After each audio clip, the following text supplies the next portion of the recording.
Bona tarda, Rosa Prats i Novau. Moltes gràcies per aquesta entrevista. Avui som al Mercat del Pla i tenim a la Rosa Prats, que és una persona que està molt vinculada en l'àmbit educatiu des de fa una llarga trajectòria, però segurament pel que se't coneix més en aquesta ciutat és per ser una de les impulsores, per ser la impulsora de les Technovation Girls.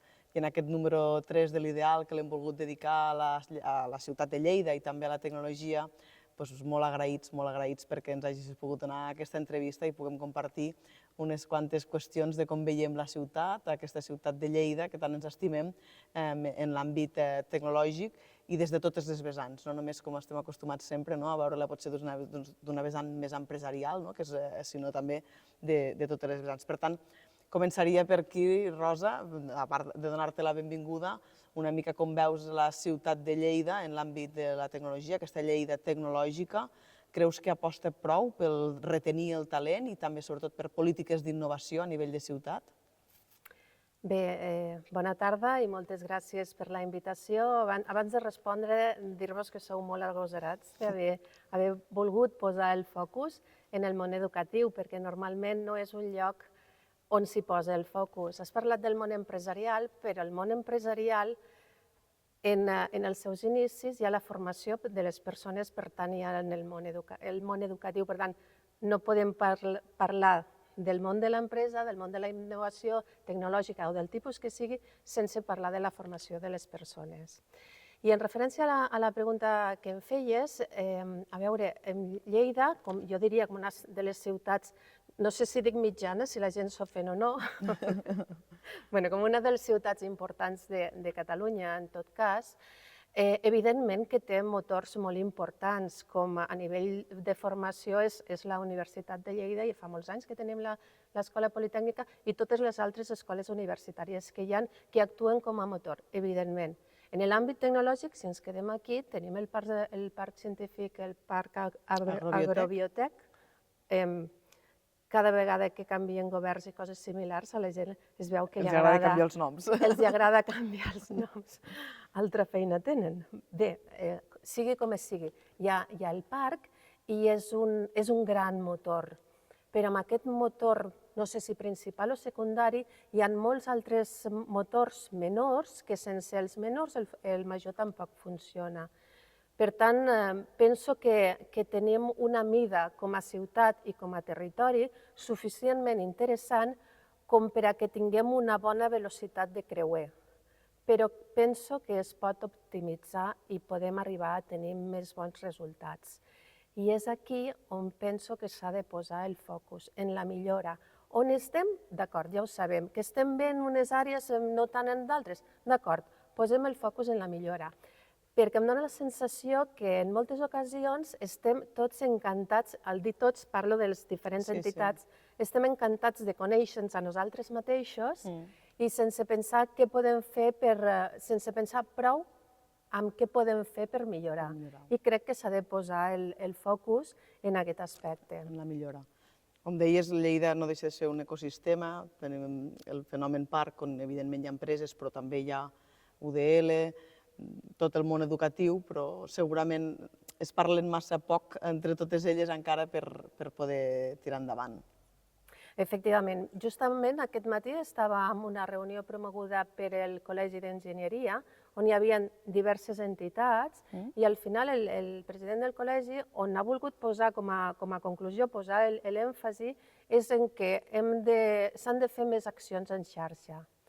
Estem massa acostumats a dir que fem coses en xarxa sense fer-les.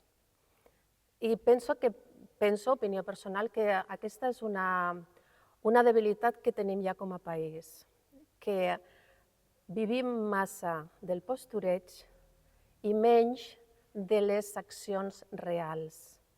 I està bé fer-nos autopromo? Claro que sí, però després de fer-nos l'autopromo, posem-nos a treballar. I no sempre els plans són reals. Hem parlat de Technovation Girls, que precisament és un programa que m'encanta i que lideres i que segurament per les persones que no ens coneixen, ara ens l'explicaràs més tu, però bàsicament és emprenedoria digital, amb nenes i noies de 10 a 18 anys, però el que més m'agrada és que han de trobar una solució tecnològica, una aplicació per un cas social o desafavorit o que pugui tenir un impacte social. Com va néixer? Quines van ser les idees que us van portar a tindre un programa d'aquestes característiques i tan potent a la ciutat de Lleida? Sí, Technovation Girls és un projecte fantàstic. Va néixer l'any 2009 de mans de la seva CEO, una enginyera que es fixa en que entre els seus companys de treball hi ha poques dones. I si se mira als veïns hi havia poques dones, igual que ara hi ha poques dones. Aleshores se li acudeix la idea de muntar un concurs. Als Estats Units algunes coses les pensen en gran. Aleshores va dir, anem a muntar un concurs i anem a fer-ho en clau global. En clau global, a dia d'avui, vol dir que estan participant al voltant de 115 països, que som colla. Som molta colla, sí, sí. I cada any es solen arribar a presentar de l'ordre de 2.100 projectes. 2.100 projectes de joves ciutadanes, cadascuna del seu entorn, que el que fan és posar una mirada crítica sobre el seu entorn, fixar-se en alguna problemàtica de caràcter social i pensar com poden elles donar-li resposta i ajudar a millorar aquella situació a partir d'una solució tecnològica, perquè el que han de fer és programar una aplicació mòbil. I aquí entra la clau tecnològica. Se'ls ensenya a programar a través de dues eines, coses que, evidentment, una nena de 8, 9, 10 anys no ho han fet mai, però per això hi ha la figura de les mentores, que és la persona que les guiarà en tot el procés i les ensenyarà i les ajudarà a programar una app. I realment la riquesa dels seus projectes és absoluta. En moltes ocasions ens hem trobat que quan hem fet la presentació dels projectes, que se fa cada any a la universitat, hi ha hagut algunes persones que s'han vingut a interessar pels projectes en termes empresarials perquè voldrien allò. Perquè un dels actius importantíssims, abans parlàvem de la innovació, són les idees. I elles són jovenetes, però tenen mirada i són ciutadanes igual que ho som els adults. I viuen i veuen el seu entorn. I quan les posem en un escenari que promovem el pensament crític, surten idees i surten molt bones idees. Molt bé. Per tant, enguany, Technovation Girls ja faríem 15 anys del projecte aquest que va néixer el 2009. Ben bé. I a nivell de ciutat estem parlant, de totes maneres, que suposo que va ser una mica posterior a aquest inici i que han estat unes quantes edicions que hem tingut projectes destacadíssims i que han estat guardonats i que a vegades poc orgull en tenim del nivell que deies tu precisament de l'impacte que poden tenir la idea quan aquesta es transforma i es fa gran. Si ara en lloc de pensar en passat pensem en futur, m'agradaria fer-te dues preguntes. Una és de dir, moltes d'aquestes noies que entren a través de la creativitat o de la curiositat després s'acaben enganxant en l'àmbit tecnològic, i l'altra és, aquest projecte quin recorregut té, més enllà d'anar promovent i d'anar d'això? Vull dir, té una seguida anar fent que aquestes noies es vagin continuant interessant en l'àmbit de la tecnologia? Diverses coses. A Catalunya arriba fa 8 anys. Arriba fa 8 anys de la mà de l'Ester Subias, que és una companya que està a l'associació Espiral. Tot això ho ha d'entomar algú. Una entitat. Aquesta entitat, en el cas de Catalunya, és l'associació Espiral Educació i Tecnologia. És una associació de l'àmbit educatiu, que ja portem 37 anys de recorregut. L'Ester coneix el projecte i el proposa coneix el projecte a través d'una mare dels Estats Units que li explica. Ho proposa en una escola i d'allí surt la primera edició de Technovation i en van ser 30. 30 nenes, entre nenes i mentores. Ara ja portem 8 edicions i ha anat creixent. I a Lleida hi participem des de fa 6 anys.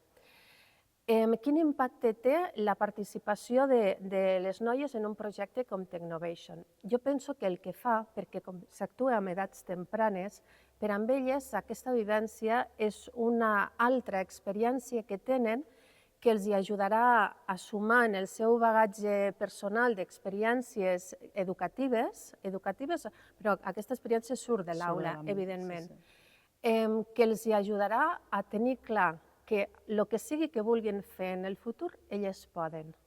Elles poden, fonamentalment, perquè ja ho han demostrat que poden, perquè també és un projecte una mica complex, perquè no sols han de programar, sinó han de fer un pitch en el que expliquen el projecte, han de fer un pla d'empresa les grans, ho han de comunicar, ho han de fer en llengua anglesa, és a dir, han de fer un desenvolupament certament complex del projecte. I quan un ha fet això, quan li posin davant qualsevol cosa, tindrà clar que ho pot fer. I també un dels seus inputs importants, com a vivència de les participants, és en la millora absoluta de l'autoconcepte.